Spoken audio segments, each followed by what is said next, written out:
Hi friends, welcome to Siva Swiggy channel. நாம் இன்றைக்கி என்ன தெரியுங்களா செய்ய போகிறோம்? பரோட்டா தாங்க செய்ய போகிறோம். அதுவும் மைதா மாவை வச்சு. கடையில் செஞ்சால் எந்த அளவுக்கு டேஸ்ட்டாக இருக்குமோ அதே அளவுக்கு டேஸ்ட்டாக கேட்டு வாங்கி சாப்பிட்ற அளவுக்கு நம்ம பண்ண போகிறோம். எப்படி பண்ணலாம் பார்க்கலாங்களா? வாங்க வீடியோக்குள்ளே போகலாம். பரோட்டா செய்கிறதுக்கு ஃபஸ்ட்டு ஒரு மிக்சிங் பவுல் எடுத்துக்கலாம். அதில் இந்த கப் அளவு 1 கப்பு மைதா மாவு எடுத்துக்கலாம். எடுத்துட்டு தேவையான அளவு உப்பு சேர்த்துங்க. சேர்த்துட்டு லைட்டாக தண்ணி மிக்ஸ் பண்ணி சப்பாத்தி மாவு திட்டத்துக்கு பிசைஞ்சு எடுத்துக்கலாம். கொஞ்சம் கொஞ்சமாக தண்ணி ஆட் பண்ணிக்கலாம். பாருங்க எந்த திட்டத்துக்கு பிசைஞ்சு எடுத்துருக்கோம்னு சொல்லிட்டு.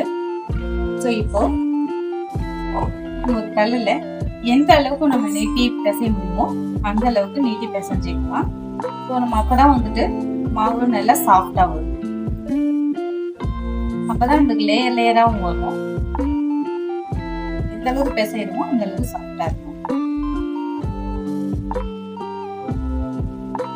சாஃப்டாக ஆயிடுச்சுன்னு சொல்லிட்டு நம்ம இதுவரை ஆயில் எதுவும் சேர்க்கல. லைட்டாக ஆயில் மிக்ஸ் பண்ணி நம்ம சேர்த்து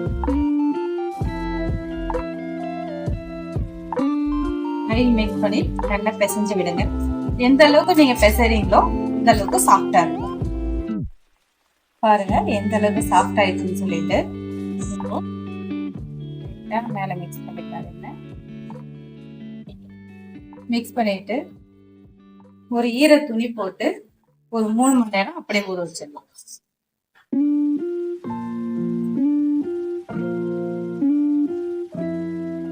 பாருங்க உங்களுக்கு 3 மணி நேரம் ஊறி எடுத்துருக்கோம். ஸோ இதை நம்ம சின்ன சின்ன உருண்டையா பிடிச்சி வச்சுக்கலாம்.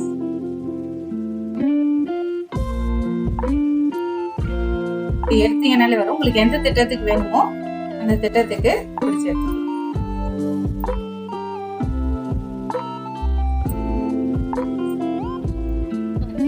உருட்டி எடுத்தாச்சு. லைட்டா மேல எண்ணெய் ஊற்றிட்டு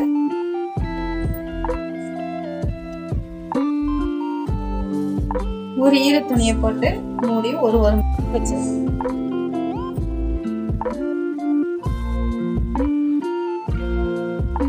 1 மணி நேரம் ஆயிடுச்சு. இப்ப எடுத்து நம்ம பூரி கட்டையால எந்த அளவுக்கு மெல்லிசா உருட்ட முடியுமோ அந்த அளவுக்கு உருட்டிங்க.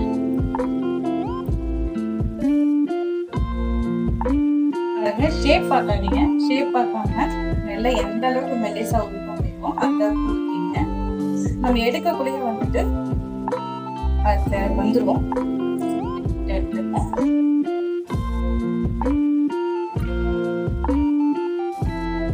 எடுத்து அப்படியே சுட்டி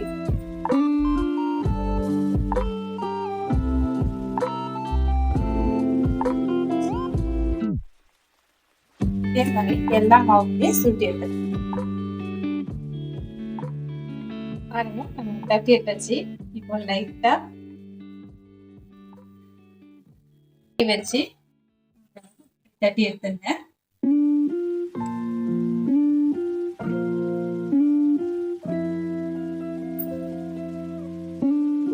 இதே மாதிரி நம்ம தட்டி எடுத்துக்கலாம். நெக்ஸ்ட் அடுப்பத்தை வச்சுட்டு ஒரு தோசை தவா வச்சுங்க. தோசை தவா வச்சுட்டு நெய் லைட்டா விட்டுக்கலாம்.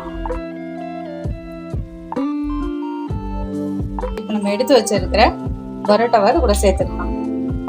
சேர்த்து நல்லா வேகட்டும். பாருங்க ஓரத்துல நல்லா சவுண்ட் வருது. திருப்பி போட்டுக்கலாம். ஒரு 2-3 வாட்டி திருப்பி போட்டு நம்ம எடுத்துக்கலாம். பாருங்க நல்லா வெந்து வந்துட்டு இந்த ஸ்டேஜ்ல நம்ம தட்டுக்க மாட்டோம். 2-3 வச்சு இப்படி அடிச்சு எடுத்துக்கலாம். லேயர்ஸ் தெரியுது.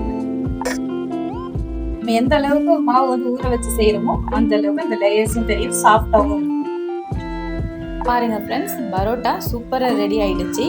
நீங்களும் செய்து சாப்பிட்டு பாருங்க. எப்படி இருக்குன்னு சொல்லிட்டு கமெண்ட் பண்ணுங்க, லைக் பண்ணுங்க, நம்ம சேனலை சப்ஸ்கிரைப் பண்ணுங்க. தேங்க்ஸ் ஃபார் வாட்சிங்.